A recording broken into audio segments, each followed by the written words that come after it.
जितना भी मैंने तैयारी की और उस तैयारी से मैं बहुत सेटिस्फाइड था कि मैंने अपना पर्सनल बेस्ट दिया। तो यही मैं स्टूडेंट से चाहूँगा कि अपना पर्सनल बेस्ट देने की कोशिश करें पूरी डेडिकेशन और पूरे ऑनेस्टी के साथ। तो यहाँ पे जो मैटर करता है, जो मुझे लगता है, quality is more important then quantity. कि आप सेल्फ स्टडी पे बिलीव करते हो या कोचिंग पे? अगर गाइडेंस अवेलेबल है तो उसे अवेल करना चाहिए। तो यही मेरा मानना है कि सेल्फ स्टडी से भी एग्जाम क्रैक होते हैं, बट सेल्फ स्टडी से अगर आप एग्जाम क्रैक सिर्फ कर पा रहे हैं तो राइट डायरेक्शन में अगर सेल्फ स्टडी करेंगे, राइट डायरेक्शन में अगर आप मूव करेंगे तो आपकी परफॉर्मेंस डेफिनेटली बेटर होगी।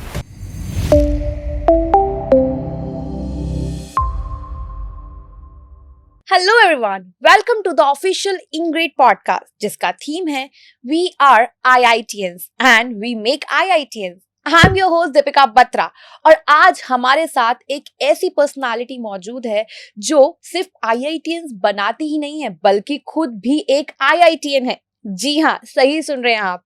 तो विदाउट एनी डिले हम सर को बुला लेते हैं। तो let's welcome Chandrashekhar sir. Thank you Deepika. Hi sir, how are you? I am good. Thank you for having this conversation because it will be very helpful for the students who are going to appear for the competitive examination. Yeah, exactly sir. So sir, without any delay मैं आपसे पूछना चाहूंगी sir आपकी journey के बारे में, from IITian to a mentor. Deepika, जब मैंने अपनी प्रिपरेशन स्टार्ट की थी तब मुझे मालूम भी नहीं था कि 12th के बाद एक IIT जैसा एक एग्ज़ाम होता है और कॉलेज में, प्रेस्टिजियस कॉलेज में एडमिशन मिलता है। मेरे गांव में लोग बोला भी करते थे कि IIT करने दिल्ली क्यों गया, ITI तो यहाँ पे भी होता है। बहुत कन्फ्यूजन था और उस ज़माने में अवेयरनेस भी नहीं थी कि क्या करना है। मेरे साथ के दोस्त जो अच्छे परफॉर्म कर रहे थे वो सब लोग IIT की तैयारी कर रहे थे, तो तभी मैंने फर्स्ट टाइम उसका नाम सुना। IIT में तैयारी की, बड़ी शिद्दत के साथ, बड़ी मेहनत के साथ तैयारी की, फोकस तरीके से, और फिर IIT में सेलेक्ट होके और इस IIT दिल्ली का मैं पार्ट बना। 2002 में मैंने IIT दिल्ली में एंटर किया as a mechanical engineer and 2006 में पास आउट होके उसके बाद मैंने कुछ जॉब्स भी की, प्राइवेट सेक्टर में भी जॉब की, पब्लिक सेक्टर में भी जॉब की। बट सच बताऊं तो दीपिका, मुझे सीरियसली सुकून तब मिलता है जब मैं यंग जनरेशन के ड्रीम्स को फुलफिल कर पाता हूं, उनकी हेल्प कर पाता हूं टू अचीव देयर ड्रीम्स। तो इसलिए मैंने सारी जॉब छोड़ के मैं इस IIT फील्ड में, IIT टीचिंग फील्ड में एंटर किया। तो as a mentor I feel very much satisfied when students who are preparing for their dream institute, if they get selected, that gives the real happiness. तो sir, एक middle class dream को IIT Delhi तक ले जाना, that's really inspiring, right? और आज आप इनग्रेड जैसे रेप्यूटेड प्लेटफॉर्म से जुड़ चुके हैं। तो सर, आप ये बताइए कि आप उससे जुड़ने के बाद स्टूडेंट्स को कैसे गाइड करेंगे ताकि वो अपना जो ड्रीम है उसे सक्सेसफुली अचीव कर पाए? तो दीपिका, बहुत अच्छा सवाल है। इनग्रेड ऑलरेडी स्टेब्लिश प्लेटफॉर्म है, टेक्निकल कोर्सेज में ऑलरेडी सफलता हासिल कर रखी है। तो we are now entering into IIT JEE and NEET segment and I am very proud to be part of Ingrade, जहां पे हम स्टूडेंट्स को एक राइट डायरेक्शन प्रोवाइड करते हैं to achieve their dream objective. तो हम बेसिकली 4S स्ट्रेटेजी पे काम करते हैं। First S stands for strong concept building. किसी भी कॉम्पिटिटिव एग्जामिनेशन के लिए बहुत जरूरी होता है कि कॉन्सेप्ट बहुत स्ट्रांग हो, और यहाँ पे सिर्फ कॉन्सेप्ट याद कर लेने से काम नहीं बनता। कॉन्सेप्ट की क्लैरिटी तभी आती है जब विजुअलाइजेशन ऑफ कॉन्सेप्ट हो, live demonstrations of the concept हो। तो इन चीज़ों की हेल्प से हम कॉन्सेप्ट को बहुत सिंपल और बहुत ईजी टू अंडरस्टैंड बच्चों के लिए प्रोवाइड करते हैं। And second S stands for smart revision, कि एक ह्यूमन टेंडेंसी होती है कुछ टाइम के बाद कॉन्सेप्ट्स को भूल जाता है। तो हम यहाँ पे स्टूडेंट्स को 3-2-1 ये रूल प्रोवाइड करते हैं कि हर 3 दिन के बाद जो भी कॉन्सेप्ट आपने सीखा है उसको एक क्विक रिवीजन आप प्रोवाइड करें। क्विक रिवीजन सेशंस हम प्रोवाइड करते हैं जिससे वो उसको ग्रैप्स कर पाए।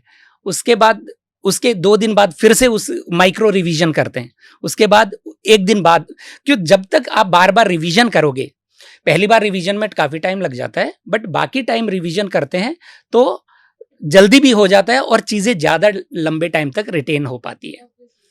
और तीसरा जो एस है, that stands for smart practice और सिस्टमैटिक प्रैक्टिस, कि कॉन्सेप्ट समझ में आ गया, but at the end of the day in the examination hall it is all about the numerical solving ability. तो बच्चा जितनी ज्यादा प्रैक्टिस करेगा उतना ही उसके कॉन्सेप्ट और एनहांसमेंट होगा और डीप अंडरस्टैंडिंग आएगी। तो उसके लिए भी हमने एक प्लान बनाया हुआ है। कुछ स्लो लर्नर्स होते हैं, कुछ पेस्ड लर्नर्स होते हैं, तो कुछ एवरेज स्टूडेंट्स होते हैं, कुछ ज्यादा इन डेप्थ और ज्यादा टफ क्वेश्चंस को हैंडल करना चाहते हैं। तो ग्रेजुअली हम उनके कॉन्सेप्ट्स को अपलिफ्ट करते हैं through various practice questions. And the fourth S stands for self evaluation, क्योंकि जब आप प्रैक्टिस करोगे, जब आप क्वेश्चन सॉल्व करोगे, एमसीक्यू सॉल्व करोगे, गलतियां होंगी आपसे, बट जब तक आप उनको इवैल्यूएट नहीं करोगे, जब तक आप अपनी मिस्टेक्स को आइडेंटिफाई नहीं करोगे, तो तब तक आप उसको इंप्रूव नहीं कर पाओगे। तो यहाँ पे इन ग्रेड प्लेटफॉर्म पे हम पूरा का पूरा जो मॉक टेस्ट का जो भी आपका एनालिसिस है वो हम प्रोवाइड करते हैं कि आपके नेगेटिव मार्क्स कितने हैं, कौन सा एरियाज है जिसमें आप अटेम्प्ट नहीं कर पा रहे हो, कहाँ इंप्रूवमेंट की रिक्वायरमेंट है। तो उससे क्या होता है कि बच्चा अगले टेस्ट में ग्रेजुअली बेटर परफॉर्म करता है। दीपिका, वैसे भी मॉक का मतलब ही है my opportunity to correct knowledge. तो ये करेक्शन जो है वो एक ग्रेजुअल प्रोसेस है। तो इन चारों एस का कॉम्बिनेशन डेफिनेटली स्टूडेंट्स को सक्सेस में बहुत हेल्प करता है, उनके ड्रीम्स को अचीव करने में बहुत हेल्पफुल है, और ये ट्राइड एंड टेस्टेड स्ट्रेटजी है। काफी ब्यूटीफुली आपने आंसर दिया है सर।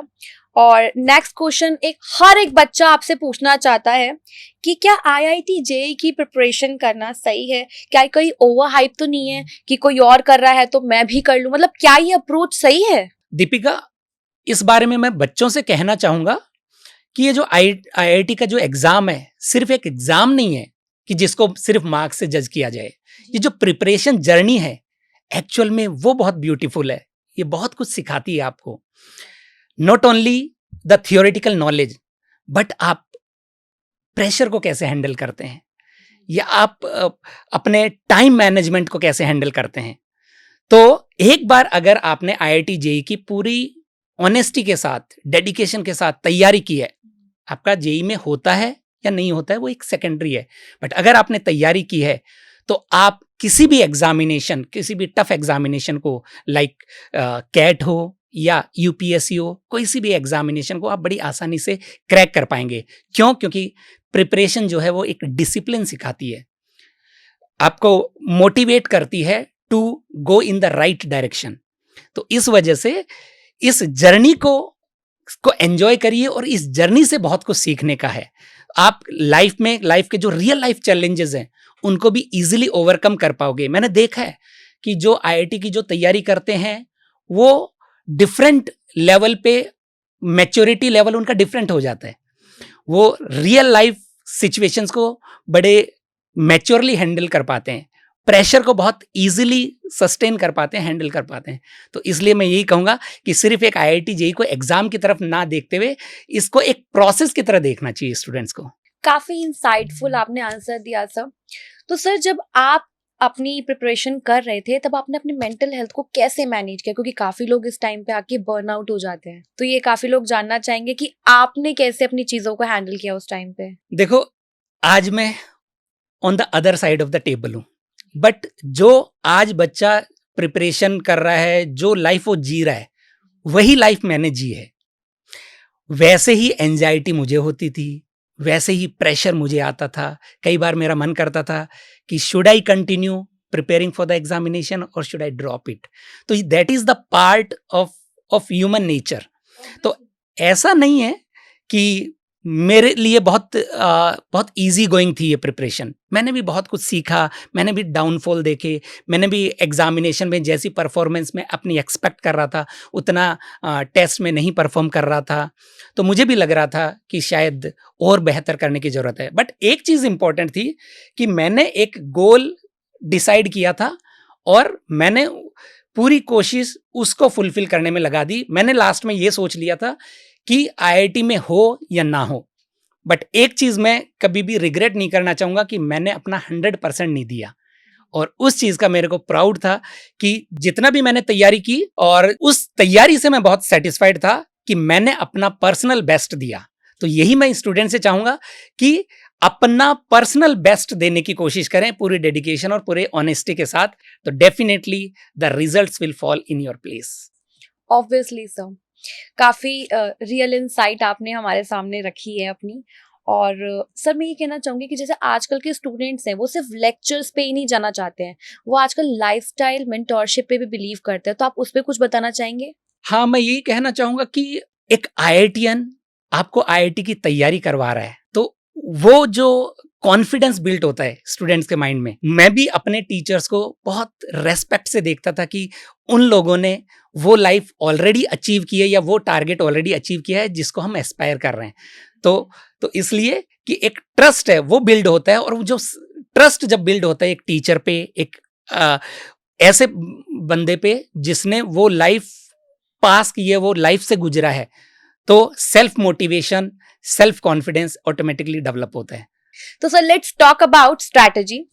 तो सर ये जो एग्जाम है इसे क्रैक करने के लिए सिर्फ पढ़ना काफी है, या उसके लिए बच्चों के पास कोई जादू की छड़ी होनी चाहिए जिसकी वजह से वो ये एग्जाम को इजीली क्रैक कर पाए? दीपिका, अगर जादू की छड़ी होती तो सबसे पहले मैं अपने बच्चों पे घुमा देता। बिल्कुल सर, बिल्कुल। तो कोई जादू की छड़ी नहीं है। आज का इंफॉर्मेशन टेक्नोलॉजी का जैसा दौर है, सारी इंफॉर्मेशन इजीली अवेलेबल है। तो यहाँ पे जो मैटर करता है, जो मुझे लगता है, quality is more important than quantity. कुछ बच्चे ऐसे होते हैं कि मैंने आज 4 घंटे पढ़ा, अगले दिन वो सोचते हैं कि 5 घंटे, 6 घंटे, 8 घंटे, तो number of hours add on किए जाते हैं, पर वो वर्क नहीं करेगा। क्योंकि जब तक आप क्वालिटी स्टडी नहीं करेंगे, भले ही आप 2 घंटे पढ़ो, पर पूरे फोकस्ड तरीके से अगर आप पढ़ोगे तभी आपको वो रिजल्ट्स दिखाई देंगे। तो इसलिए जो डेडिकेशन है, जो हार्ड वर्क है, जो टाइम बाउंड स्ट्रेटजी है कि आप टारगेट बेस्ड स्टडी है कि टारगेट बनाओ, उसको फिल करो। जब आप टारगेट बनाते हो, छोटे छोटे टारगेट्स बनाते हो ना, 1 घंटे के, 2 घंटे के, तो फिर आपकी फोकस जो है, जो कॉन्सेंट्रेशन लेवल है, वो डेफिनेटली बहुत हाई रहता है और वही वर्क करती है। क्योंकि वरना तो सारी इंफॉर्मेशन, सारे जेई का सिलेबस, पीवाईक्यू सब कुछ अवेलेबल है, बट क्वालिटी जो है वो डिफरेंशिएट करती है एक एक्चुअल एस्पिरेंट को एक नॉर्मल एस्पिरेंट से। ओके सर, ये बहुत अच्छा आंसर था, क्योंकि आजकल के स्टूडेंट्स, मुझे ऐसा ही लगता है कि वो क्वालिटी कंटेंट पे ज्यादा फोकस नहीं करते हैं। वो सोचते हैं कि हाँ भाई आज 5 घंटे पढ़ लिया, आज 6 घंटे, आज 8 घंटे, क्योंकि हमारे पेरेंट्स भी देखता रहे 8 घंटे बच्चा पढ़ लिया है। But at the end of the day matter वही करता है कि आपने क्वालिटी टाइम और क्वालिटी कंटेंट कहाँ, अपना अप्रोच कहाँ डाला है बेसिकली। क्योंकि अगर आप सिर्फ आवर्स पे फोकस करोगे तो उसका कोई वैल्यू नहीं रहेगा, लेकिन आप अगर 1 घंटा भी अच्छे से मन लगा के फोकस्ड होके पढ़ लेंगे तो शायद उसकी वैल्यू बढ़ जाएगी। और दीपिका, इसमें मैं एक चीज और ऐड करना चाहूंगा कि जो इनग्रेड है, हमारी जो डेडिकेटेड टीम है, ये इसी पे 24/7 वर्क करती है कि बच्चों के पास जो कंटेंट जाए वो क्वालिटी कंटेंट हो, वो एग्जाम पॉइंट ऑफ व्यू से फ्रेम किया गया हो। क्योंकि वरना यहाँ पे डिफरेंशिएट करना कि ये पढ़ना है, ये नहीं पढ़ना है, क्योंकि जब आपके पास ample amount of information available रहती है तो बच्चा जज नहीं कर पाता है। और इतना ये लिमिटेड टाइम आपके प्रिपरेशन जर्नी है, तो लिमिटेड टाइम में ज़्यादा अचीव करने के लिए आपको फोकस तरीके से क्वालिटी कंटेंट को स्टडी करके प्रीवियस ईयर क्वेश्चंस या उस लेवल के, उस डिफिकल्टी लेवल के क्वेश्चंस को आपको अटेम्प्ट करना होगा। और इन ग्रेड इसी में आप कि प्रिपरेशन जर्नी को और स्मूथ और फ्रूटफुल और रिजल्ट ओरिएंटेड बनाने में हेल्प करता है। तो चलिए सर, कुछ रियल क्वेश्चंस पे चलते हैं जो हमारी ऑडियंस ने और जो स्टूडेंट्स हमारे साथ कनेक्टेड है इनग्रेड ऐप से और हमारे सोशल मीडिया प्लेटफॉर्म से, उन लोगों ने वहाँ पे हमारे को कुछ कमेंट्स में क्वेश्चंस भेजे हैं जो मैं आज आपसे पूछूंगी उनके बिहाफ पे। तो सर, सबसे पहला क्वेश्चन ये है कि क्या एनसीईआरटी इनफ है पढ़ने के लिए? दीपिका, जिस तरह का कट थ्रोट कंपटीशन है और इस प्रेस्टिजियस इंस्टीट्यूशन में जाने के लिए जो जो लाइन लगी है, उस दौर में मैं ये कहूँगा कि इनफ तो कुछ भी नहीं है, क्योंकि it is a relative competition. तो एनसीईआरटी बेसिक रिक्वायरमेंट है। जो लोग नीट की प्रिपरेशन कर रहे हैं, बायोलॉजी के लिए तो मैं कह सकता हूँ कि वो एनसीईआरटी सफिशिएंट है, बट फिजिक्स और केमिस्ट्री और मैथमेटिक्स के लिए एनसीईआरटी एक फाउंडेशन डेवलप करता है, आपका बेसिक्स क्लियर करता है। बट फिजिक्स में अगर आपको और उस लेवल की प्रिपरेशन करनी है तो you need to practice some more questions, practice PYQs. तो वो एक एनसीईआरटी में ये कहूँगा कि उसको छोड़ नहीं सकते, क्योंकि वहां से आपकी प्रिपरेशन स्टार्ट होती है, बट उसके हायर लेवल पे जाने के लिए आपको और मेहनत और प्रैक्टिस और सारे मॉक टेस्ट में अपीयर होना पड़ेगा। तो सर, इसका मतलब तो यही हुआ कि एनसीईआरटी से बेस बनाओ और इनग्रेड से बिल्डिंग बनाओ, राइट? That's nice sir. तो सर, नेक्स्ट क्वेश्चन ये है कि इसके लिए हमारा जो रूटीन होना चाहिए, अगर एग्जाम के लिए कोई जा रहा है तो उसे प्रिपरेशन के लिए उसकी रूटीन क्या होनी चाहिए? दीपिका, जैसे मैंने पहले भी बताया, और वो हर एग्जामिनेशन के लिए इंपॉर्टेंट है कि कॉन्सेप्ट क्लैरिटी, उसके बाद आता है प्रैक्टिस और उसके बाद आता है रिवीजन। तो मेरा यह मानना है कि बच्चों को पूरा जो अपना टाइम है, ड्यूरेशन है, उसको इस तरह से डिवाइड करना चाहिए कि 3 घंटे के आसपास अपने कॉन्सेप्ट पे वर्क करना चाहिए, और उसके बाद once the concepts are clear, उसके बाद प्रैक्टिस पे अराउंड 2 आवर्स 2.5 आवर्स प्रैक्टिस पे डेडिकेट करना चाहिए। Practice means the mock test, the PYQs and other similar type of questions practice, क्योंकि कॉन्सेप्ट एक बार बनने के बाद ही आप क्वेश्चंस को अटेम्प्ट कर पाते हो, और कॉन्सेप्ट के क्वेश्चंस को अटेम्प्ट करने के से आप कॉन्सेप्ट की इन डेप्थ अंडरस्टैंडिंग डेवलप कर पाते हो। और उसके बाद रिमेनिंग जो 1 आवर 1.5 आवर है, उसमें आप क्विक रिवीजन आप करोगे तो वो चीजें आप, वो कॉन्सेप्ट्स आप ज्यादा लंबे टाइम तक रिटेन कर पाओगे। तो 3, 2, 1 इस तरह से अपने टाइम ड्यूरेशन को, अपने स्टडी आवर्स को डिवाइड करना चाहिए। या sir, that's really nice. Sir, मैं आपसे नेक्स्ट क्वेश्चन ये पूछना चाहूंगी कि आप सेल्फ स्टडी पे बिलीव करते हो या कोचिंग पे? देखो दीपिका, ये एक ऐसा सवाल है कि आप अपने बड़े बच्चे को चूज करोगे या छोटे बेटे को चूज करोगे। मतलब सेल्फ स्टडी और जो कोचिंग है, इसमें क्या बेटर है क्या गलत है उस पर मैं कमेंट नहीं करूंगा, क्योंकि सेल्फ स्टडी भी करके स्टूडेंट्स एग्जाम क्लियर करते हैं और कोचिंग के थ्रू भी स्टूडेंट्स एग्जाम क्लियर करते हैं। अल्टीमेट जो ऑब्जेक्टिव है टू क्रैक द एग्जामिनेशन। पर मेरा पर्सनल ओपिनियन है, do not take it otherwise, कि अगर गाइडेंस अवेलेबल है, पुराने जमाने में गाइडेंस इतनी इजीली अवेलेबल नहीं हुआ करती थी, अगर गाइडेंस अवेलेबल है तो यू शुड अवेल इट। क्योंकि सेल्फ स्टडी से अगर आप कोई कॉन्सेप्ट या कोई टॉपिक 2 घंटे में कंप्लीट करते हो, बट प्रॉपर गाइडेंस से आप उसी कॉन्सेप्ट को, उसी अंडरस्टैंडिंग को आप आधे घंटे में कवर कर पाते हो। So because the time is very precious, once time goes never comes back. तो इसलिए बहुत इंपॉर्टेंट है कि अगर गाइडेंस है तो अवेल करना चाहिए। तो इसलिए मैं तो यही सजेस्ट करूंगा कि कोचिंग इंस्टीट्यूट का सहारा अगर आप ले पा रहे हो, ऑफलाइन हो या ऑनलाइन हो, जैसे भी आप ले सकते हो, तो उसको अवेल करना चाहिए। तो हाँ, मैं ये कहूँगा कि अगर गाइडेंस अवेलेबल है तो उसे अवेल करना चाहिए। तो यही मेरा मानना है कि सेल्फ स्टडी से भी एग्जाम क्रैक होते हैं, बट सेल्फ स्टडी से अगर आप एग्जाम क्रैक सिर्फ कर पा रहे हैं तो राइट डायरेक्शन में अगर सेल्फ स्टडी करेंगे, राइट डायरेक्शन में अगर आप मूव करेंगे तो आपकी परफॉर्मेंस डेफिनेटली बेटर होगी। जी सर, क्योंकि मुझे ऐसा लगता है कि ऐसे बहुत सारे स्टूडेंट्स हैं जिनके पास प्रॉपर रिसोर्सेज नहीं है। तो ऐसे बहुत सारे स्टूडेंट्स ऐसे भी हैं, मतलब जो स्ट्रीट लाइट में पढ़ने के बाद भी आईआईटी क्रैक कर चुके हैं, which is a very big deal. क्योंकि ऑब्वियसली बात है, बच्चे कोचिंग भी लेते हैं और कुछ सेल्फ स्टडी भी करते हैं, जब प्रॉपर रिसोर्सेज मिलने के बाद भी कुछ लोग ऐसे होते हैं कि वो नहीं क्रैक कर पाते, बट कुछ लोग सच में सेल्फ स्टडी करने के बाद अच्छे से, क्योंकि वो कोचिंग तो नहीं ले पाते ना ऑब्वियसली, बट वो उस टाइम पे भी वो क्रैक कर लेते हैं। तो सेल्फ स्टडी एक्चुअली बहुत मैटर करती है।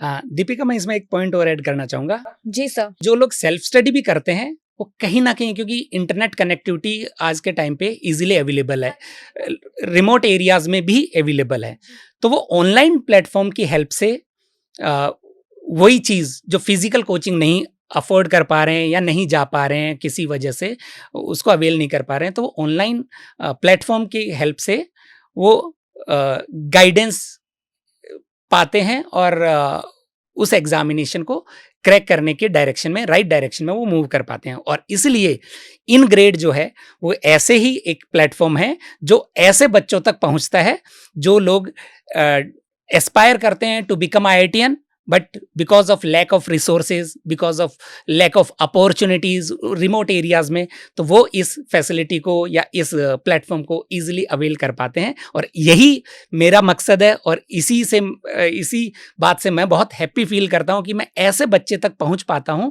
जो रिमोट एरिया में है, जहाँ पे बहुत फैसिलिटीज़ अवेलेबल नहीं है, जहाँ पे IIT का लोग नाम तक नहीं जानते, वहाँ पे भी हम लोग पहुँच के होनहार स्टूडेंट्स को गाइड कर पाते हैं टू अचीव देयर ड्रीम्स।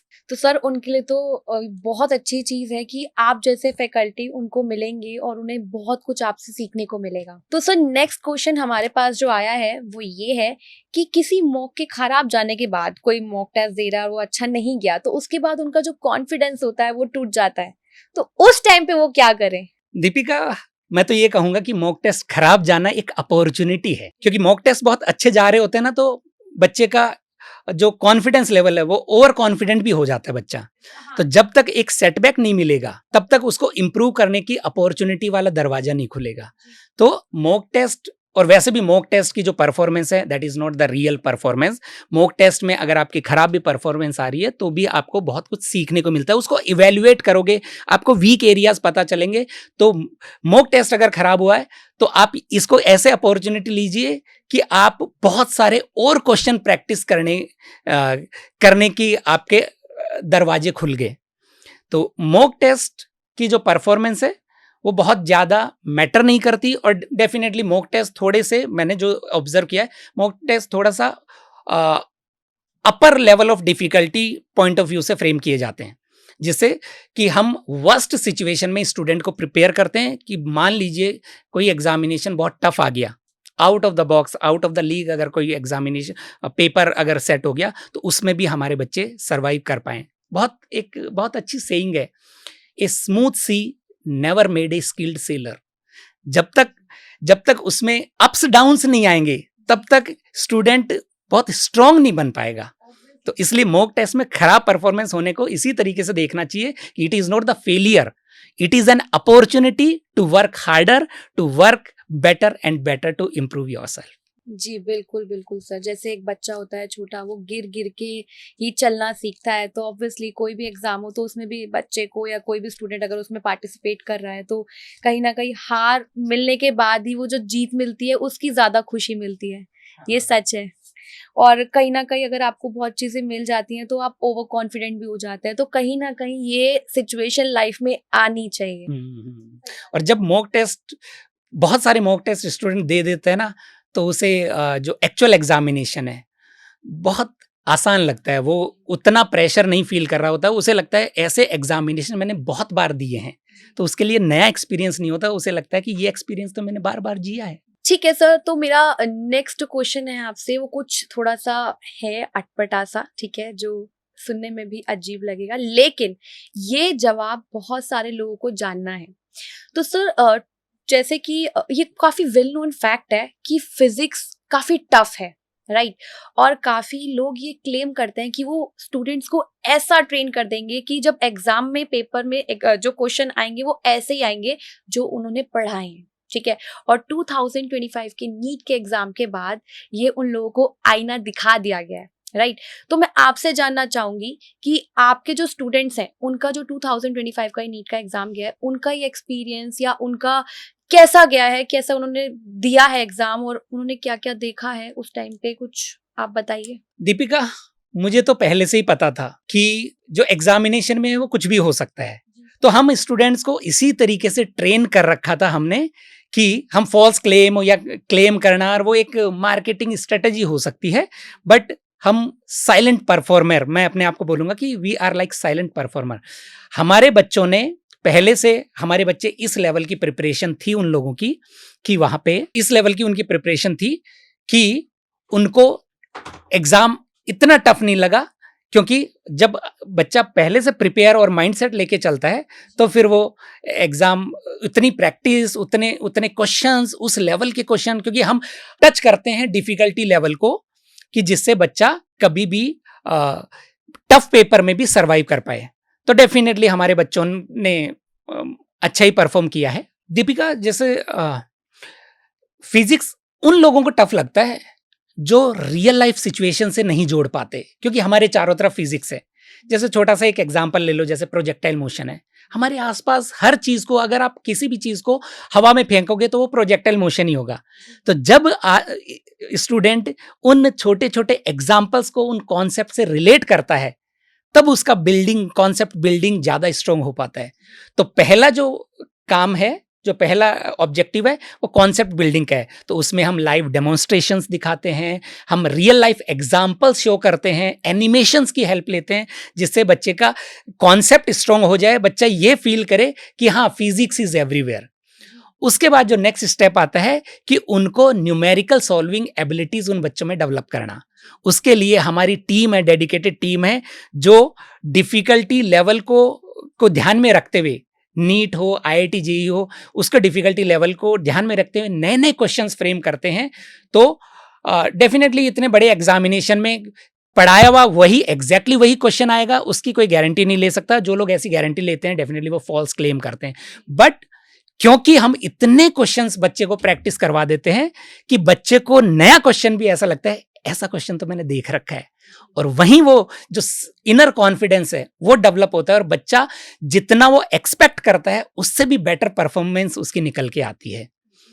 और साथ साथ मॉक टेस्ट के बाद हमारा जो इवैल्यूएशन है वो इतना रियल टाइम इवैल्यूएशन है कि उसमें बच्चे की परफॉर्मेंस में कहाँ लैग किया, कहाँ लूप होल्स हैं, कौन से क्वेश्चंस में बच्चा अटक रहा है। तो अगला जो टेस्ट है उस एनालिसिस को ध्यान में रखते हुए उसका अगला टेस्ट उसी तरीके से फ्रेम किया जाता है। उसको पूरा का पूरा एनालिसिस हम शेयर करते हैं, 1-to-1 डिस्कस करते हैं, जिससे बच्चा और भी अपने आप को रिफाइन करता चला जाए।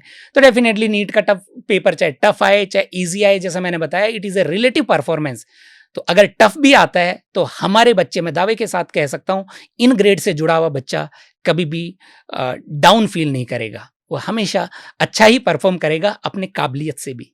दैट्स रियली नाइस सर, क्योंकि ऑब्वियसली बात है सर, फॉल्स क्लेम करने से अगर मैं अगर इस चीज़ की स्टूडेंट होती और मुझे कोई फॉल्स क्लेम करता, तो कहीं ना कहीं सर एक बच्चा ना उस एक एग्जाम के लिए बहुत ज़्यादा प्रिपेयर करता है, राइट, और वो अपनी मेहनत, अपनी रातें इस चीज़ के लिए पूरी खराब कर देता है कि बस अब मुझे इस एग्जाम के लिए, मतलब उसके लिए नींद भी इंपॉर्टेंट नहीं होती, राइट। और अगर कोई ऐसे फॉल्स क्लेम करेगा तो बच्चा भी ना ओवर कॉन्फिडेंट होता है, अरे ये तो एग्जाम में आएगा ही आएगा, राइट, और कहीं ना कहीं वो फिर अपनी प्रिपरेशन में कहीं ना कहीं प्रॉब्लम कर देता है, मुझे ऐसा लगता है। और जब एग्जाम में ही वो क्वेश्चन वो देखेगा नहीं तो वो इतना डाउन फील करता है ना उस टाइम पे कि ओ माय गॉड ये क्या हो गया, राइट। तो हमारे को ऐसा लगता है कि ऐसे फॉल्स क्लेम करके बच्चों की जिंदगी तो बर्बाद नहीं करनी चाहिए, और इनग्रेड ऐसा प्लेटफॉर्म है जो फॉल्स क्लेम तो बिल्कुल नहीं करता है। और जैसे कि आपने बताया, और आपके जैसे मेंटर्स अगर बच्चों को मिल जाए तो मुझे लगता है 100% में से 98% बच्चा ये पेपर्स, ये एग्जाम जो इतने टफ हैं वो क्लियर कर लेंगे। दीपिका, हाँ, एक्चुअली ये फॉल्स क्लेम करना या बच्चों को डिस्ट्रैक्ट करना एग्जाम से पहले, ये मेरी नज़र में तो एक क्राइम है। क्योंकि जिस बच्चे ने 1 साल तैयारी की है, 2 साल दिए जिस बच्चे ने, उसको लास्ट मोमेंट पे आपको नहीं पता पेपर में क्या आएगा, बट आप बच्चे को ऐसे ही डिस्ट्रैक्ट कर रहे हो, ऐसे ही फॉल्स क्लेम करके आप बच्चे को ये कह रहे हो कि जो हमने पढ़ा है वही आएगा। तो बच्चे का माइंड सेट, छोटा बच्चा होता है, एक घड़े की तरह होता है, जैसा आप मोल्ड करोगे वही शेप ले लेगा। तो एग्जाम से पहले एटलीस्ट उसके पास वैसे ही इतना प्रेशर होता है, वैसे ही इतना स्ट्रेस एंजाइटी होती है, उसको आप इस तरह की बातें बोल के आप उसके परफॉर्मेंस को या उसके करियर के साथ खिलवाड़ कर रहे हो। हमारे इनग्रेड टीम का तो रिजल्ट बोलेगा, जी सर। रिजल्ट है जो अपने आप कहानी बयां कर देगा। बिल्कुल बिल्कुल सर, क्योंकि वही है ना कि एक पूरा साल 2 साल कितने बच्चे कितने टाइम से इस चीज के लिए प्रिपेयर करते हैं, और एट अ टाइम जब वो एग्जाम हॉल में बैठे हो और वो क्वेश्चन ही ना उन्हें दिखे, क्योंकि वो तो उतना ही पढ़ेंगे जितना उन्हें बताया गया है, वो एक्स्ट्रा पढ़ने के लिए नहीं। लेकिन इन ग्रेड में आप लोग ऑब्वियसली बात है कि एक लिमिटेड अमाउंट नहीं पढ़ाते हैं, आप अलग अलग चीजों, क्योंकि फिजिक्स एक ऐसा हमारा सब्जेक्ट है जो हमारी रियल लाइफ से कनेक्टेड होता है। जैसे कि आपने एग्जांपल्स दिए, तो ऑब्वियसली बात है जो फिजिक्स के स्टूडेंट आज ये देख रहे हैं वो ये चीज समझ पाएंगे।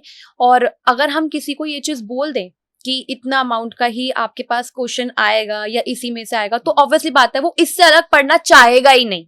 मेरे अगर मैं भी वहां पे हूँ, इतना तो मैंने पढ़ रखा है, एग्जैक्टली, ऑब्वियसली बात है सर, और वही एग्जाम में ना आए तो वो गलत हो जाएगा। और हमारे इन ग्रेड में जैसे कि आप बता रहे हो और आप जैसे चीजें समझा रहे हो, मुझे ऐसा लगता है कि वहां पे ऐसा पढ़ाया जाएगा कि अगर वो क्वेश्चन किसी और तरीके से भी आ जाए ना सर, क्योंकि ऐसा होता है ना कई बार, जैसे हम लोग 12th के एग्जाम देते थे बोर्ड के, तो हमें पढ़ाया जाता था ऐसा कि अगर वो एग्जाम में क्वेश्चन मोल्ड करके भी आ जाए तो हमें उसका भी आंसर पता था कि हमें क्या देना है। तो at the end of the day अगर आप ऐसे उन्हें पढ़ा रहे हो तो वो उस एग्जाम को कैसे भी करके क्लियर कर ही लेंगे, वो उस क्वेश्चन का आंसर कैसे भी करके दे देंगे।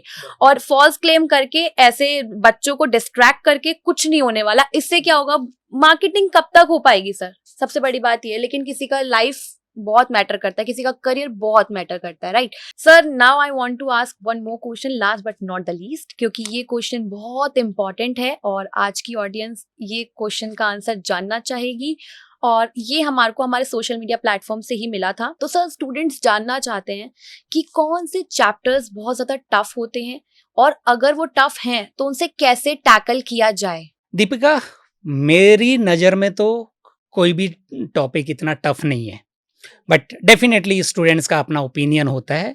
तो जो मैंने देखा है, बच्चों से जो करीबी से मैं मिला हूँ, बात की है, तो मैंने ये ऑब्जर्व किया है कि बच्चा काइनेमेटिक्स में, क्योंकि काइनेमेटिक्स पढ़ने में बहुत आसान लगता है, बट जहाँ पे न्यूमेरिकल्स आते हैं, जहाँ पे अप्लाई करने वाली बात आती है, तो बच्चा बहुत डिफ़िकल्टी फेस करता है। वैसे ही एक रोटेशनल डायनेमिक्स है, रोटेशनल मोशन, उसमें बच्चा डिफ़िकल्टी थोड़ी फेस करता है, ऑप्टिक्स में थोड़ी डिफ़िकल्टी फेस करता है। ये ऐसे टॉपिक्स हैं जिनसे SHM, इन सब टॉपिक्स में बच्चा थोड़ा सा डिफ़िकल्टी फेस करता है। बट इन ग्रेड में हम हर टॉपिक को जीरो डाउन करके, ब्रेक डाउन करके सिंपल कॉन्सेप्ट्स में डिवाइड करते हैं, जो कि इजी टू अंडरस्टैंड होते हैं through the live examples, through the animation, through every possible way. वे ऐसा ही बन जाता है जैसे जीरो लॉ ऑफ थर्मोडायनेमिक्स है। तो जब बच्चा हमारी प्रिपरेशन स्ट्रेटजी के साथ, हमारे इस इकोसिस्टम के साथ अलाइन हो जाता है, जब बच्चा हमारी प्रिपरेशन जर्नी, हमारे गाइडेंस के साथ अलाइन हो जाता है, तो वो डेफिनेटली अपनी रैंक के साथ अलाइन हो जाता है। तो इसी तरीके से हम हर चीज़ को इतना सिंपल बना देते हैं कि बच्चे को कभी ये फील ही नहीं होने देते कि बच्चे को ये, मैंने ऐसा देखा है कि बच्चा शुरू में आता है तो कहता है सर ये टॉपिक से मेरे को डर लगता है, और बाद में उसी बच्चे के मुंह से मैं ये सुनता हूँ कि sir this is my favourite chapter. Oh wow, nice. और इसीलिए हमने कुछ इस तरह की स्ट्रेटजी बनाई है कि जो बच्चे जल्दी पिकअप करते हैं, जो लोग अच्छा परफॉर्म कर रहे होते हैं हमारे इंटरनल टेस्ट में, उनका हम थोड़ा सेपरेट बैच बनाते हैं, जैसे पाई बैच, लैम्डा बैच, ऐसे बैचेस में डिवाइड करते हैं, और उनको थोड़ा स्पेशल अटेंशन देके, क्योंकि वो और ज़्यादा बेटर परफॉर्म कर सकते हैं, जिनमें ज़्यादा पोटेंशियल होता है। वैसे तो हम हर किसी स्टूडेंट को, हमारा एक्चुअली रियल ऑब्जेक्टिव तभी फुलफिल होता है एक एवरेज बच्चे को अपलिफ्ट करें, बट क्योंकि जैसा मैंने बताया 4-5 अंगुलियां बराबर नहीं होती, तो इस वजह से कुछ बच्चे जल्दी पिकअप करते हैं, तो उनको एक एक्स्ट्रा पुश, क्योंकि सबको एक साथ बिठा देंगे तो किसी बच्चे को लगता है कि स्लो हो रहा है, और ज़्यादा चाहिए, और जब भूख बढ़ती चली जाती है, तो ऐसे बच्चों को हम थोड़ा, जिससे अलग अलग बैच वाले बच्चों को अलग अलग लेवल पे हम उनको गाइडेंस प्रोवाइड करें। तो जो बच्चे हमारे पाई बैच में आ जाते हैं, क्योंकि उससे ना एक कंपटीशन, इनर कंपटीशन भी डेवलप होता है कि मुझे पाई बैच में जाना है, तो वो कंपटीशन भी डेवलप होता है। तो हर कोई बच्चा उस पाई बैच में जाने के लिए और मेहनत करता है अपने इंटरनल टेस्ट में। और उन बच्चों को जो पाई बैच में आ गए, उन बच्चों को हम स्पेशल गाइडेंस देके और एक्स्ट्रा क्वेश्चंस प्रैक्टिस करा के उनको और परफॉर्मेंस को बेहतर बनाते हैं। That's really nice sir. बहुत इम्पोर्टेंट भी है ये, क्योंकि एग्जाम क्लियर करना बहुत टफ हो जाता है और जैसा आपने बताया हर बच्चे की भूख बढ़ती जाती है। तो ये सच है कि उनको उस जगह पे आके एक अलग से बैच एक्चुअली इम्पोर्टेंट हो जाता है देना, क्योंकि सही बात है सारे स्टूडेंट्स एक जैसे नहीं होंगे, तो आपको तो अपने ही पेस के साथ उन्हें पढ़ाना पड़ेगा, बट कुछ स्टूडेंट्स के लिए वो शायद स्लो हो जाए। समझ सकते हैं ये चीज तो। और ये रिप्लाई जो सर ने आज दिया, जो आंसर दिया, वो काफी लोगों के जितने भी डाउट्स है वो क्लियर हो गए होंगे। क्या इंपॉर्टेंट टॉपिक्स हैं, इंपॉर्टेंट चैप्टर्स हैं, और कैसे अगर वो इनग्रेड में आके एनरोल करते हैं तो उनको कैसे गाइडेंस दी जाएगी। तो उनके काफी डाउट्स क्लियर हुए हैं इस टाइम पे। That's it for today sir. Thank you so much कि आज आप अपना कीमती वक्त निकाल के हमारे लिए आए, हमारी ऑडियंस के लिए आए, और अपनी इंसाइटफुल जो जर्नी के बारे में आपने उनके साथ शेयर किया और जितने भी डाउट्स उनके थे उनको क्लियर किया। क्योंकि बहुत सारे उनके कमेंट्स हमने देखे थे, तो हमें ऐसा लगा कि ये पॉडकास्ट करना बहुत ज़रूरी है, क्योंकि बहुत बच्चों ने बहुत मेहनत करी है। तो शायद आज आपके इन सवालों के जवाब देने के बाद उन्हें बहुत अच्छे आंसर्स मिल चुके हैं अपने। तो thank you so much sir. Thank you Deepika. एक लास्ट में एक बात बोलना चाहूँगा बच्चों को कि अगर हौसला बना लिया है ऊंची उड़ान का, फिर देखना फिजूल है कद आसमान का। Thank you Deepika. So very nice. तो guys that's it for today. I hope कि आज के पॉडकास्ट आपके लिए काफी हेल्पफुल रहा होगा, आपके बहुत सारे डाउट्स क्लियर हो गए होंगे, और आई एम हैप्पी कि आज हम ये पॉडकास्ट आपके लिए ला पाए ताकि आपके जितने भी डाउट्स हैं हम क्लियर कर पाए। अब अगर आपको कोई और डाउट हो इस वीडियो के बाद, अगर आपको कुछ पूछना हो, तो आप इनग्रेड के सोशल मीडिया प्लेटफॉर्म पे या ऐप पे जाके हमें कमेंट करके बता सकते हैं, ताकि हम नेक्स्ट पॉडकास्ट उसी के बेसिस पे बनाएं। Thank you so much for watching guys. और अगर आपको ये पॉडकास्ट, ये सेशन हमारा पसंद आया हो तो वीडियो को लाइक और हमारे चैनल को सब्सक्राइब करना बिल्कुल मत भूलना, क्योंकि इनग्रेड आपके लिए ऐसे वीडियोस इन फ्यूचर भी लाता रहेगा। तो स्टे कनेक्टेड।